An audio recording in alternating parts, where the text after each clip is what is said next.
Good morning and welcome to Rising. We have a great show for you today. I'm Amber Duke, joined today by Lindsey Granger. Lindsey, great to see you. How you doing, Amber? What's going on? Doing well.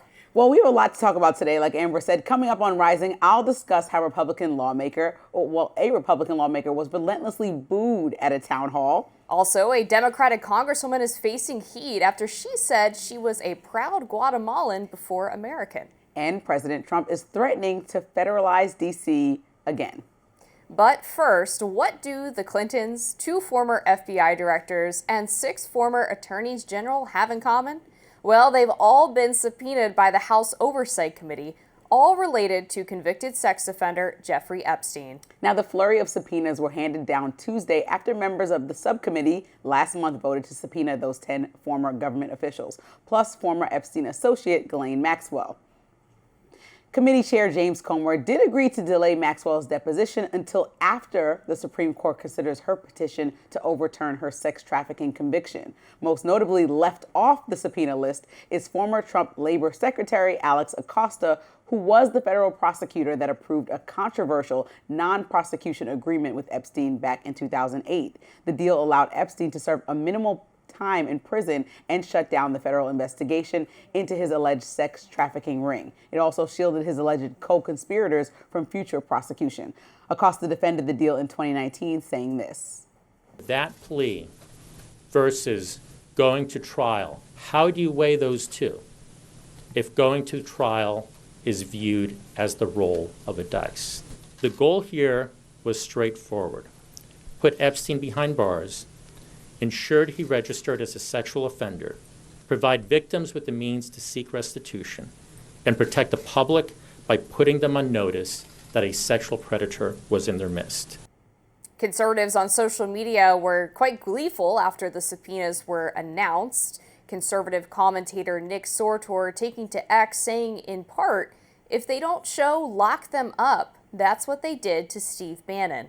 And Florida Congresswoman Anna Paulina Luna echoed that sentiment on Benny Johnson's podcast yesterday.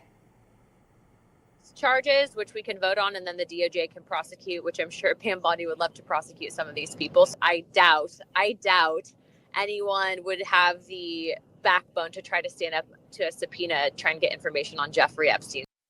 Meantime, the House Oversight Committee also voted to order the DOJ to turn over the, quote, full, complete, unredacted Epstein files. The DOJ now has until August 19th to hand those files over. Depositions on the 10 former government officials begin with former Attorney General Bill Barr on the 18th. So a lot to unpack here. I mean, this pretty much guarantees that this issue is not going away. Love it or hate it, I think it's transcended from this partisan thing to now there's actual interest, even if people weren't interested in it, let's say a year ago or 6 months ago. Now it's a thing where hopefully they start to uncover some information and we get everything that people are asking for. Everyone should come to the table. Everyone on that list should come to the table and speak, including President Trump, including Alex Acosta, I think. I don't think those two should be left off the list of people in the conversation if they're trying to get to the bottom of every known associate that was listed more than one time, let's say, in these files. I think we should have the exposure that everyone's asking for. Yeah, I mean, realistically, they're not going to subpoena Trump, but I'm sure that they're having conversations behind closed doors about his relationship with Epstein. But I agree that Alex Acosta should definitely appear. We've asked the House Oversight Committee why his name was excluded from this list. They have not gotten back to us on that.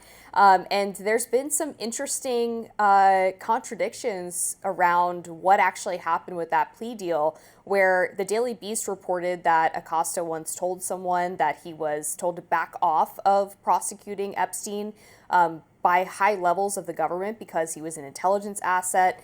Since then, Acosta has kind of said that that didn't happen. Didn't say that, yeah. Say that. Convenient. So yeah, it is really convenient. But I think this is good news overall. It says to me that the Trump administration is taking the concerns of Americans and the Trump base seriously over their mishandling of releasing the Epstein files. Todd Blanche, of course, meeting with Ghislaine Maxwell and having that hours-long conversation with limited immunity. And apparently in that conversation, they talked about 100 or more known associates of Jeffrey Epstein. So it feels like we're making at least some progress. The problem with that Todd Blanche meeting is obviously, and to reiterate his connection with President Trump, that he was his personal lawyer, you know, in the situation that he was in with the hush hush money case.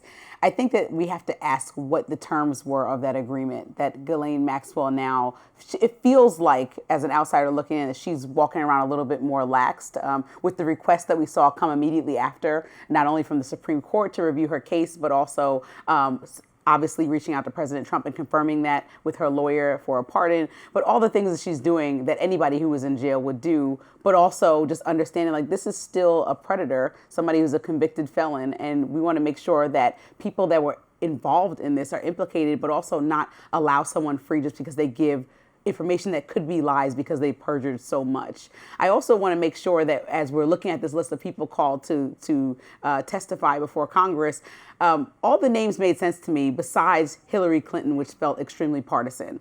I didn't understand. I mean, I think when she was subpoenaed, she has no known direct connection to Epstein. Her husband does. Well, and she's she kind of the island, though. But she's kind of dragged into this. There's no connection in the same ways that President Trump, you know, like these are like, it raised questions like what was her direct connection in what we're seeing come out? You know, I don't know that being in a picture, we're not calling Melania Trump up to the stage, who also was in the pictures with Epstein and traveled with President Trump there. So I just think that we have to make sure that we're not turning this into a circus. Well, I think the difference is that Hillary Clinton admitted to visiting Epstein's island, whereas Trump and Melania had been in pictures with Epstein and had flown on the Lolita Express, but only from Florida to New York and with their families around. The Clintons were much closer to Epstein's alleged crimes in that they were flying on the Lolita Express to the island. So that's why I think it's actually perfectly reasonable to call in Hillary Clinton if you're going to call in Bill.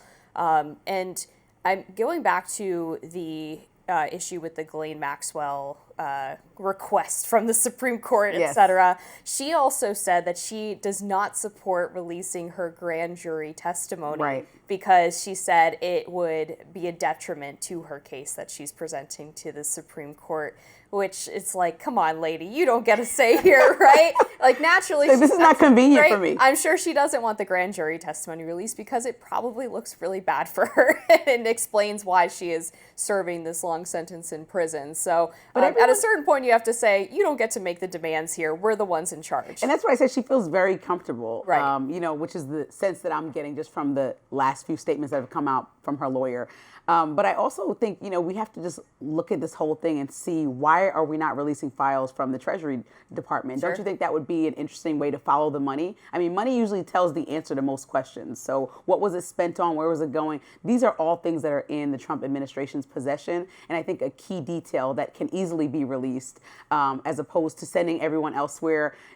And simultaneously, it doesn't have to be and or, it can be both. I think that that is a big, huge step that maybe that MAGA base should ask about more. Why won't we see these, why can't we follow the money immediately and everything else follow? Well, I completely agree, Lindsey, because one of the biggest mysteries of Jeffrey Epstein is how he made his money, how he got so wealthy. No one understands the right? connection. And there's always been this this allegation or this sentiment that he was perhaps blackmailing the people who had been involved in the sex trafficking or were clients of his to invest their money with him and allow him to manage it. But that's never been proven to this point based on the financial evidence that we've had access to, which is very, very little. So I agree. That's a really key part of the puzzle. Yeah, so I think we're going to keep following this, but now we know at least through August, we're going to be talking about this pretty much every day. Yes, that's right.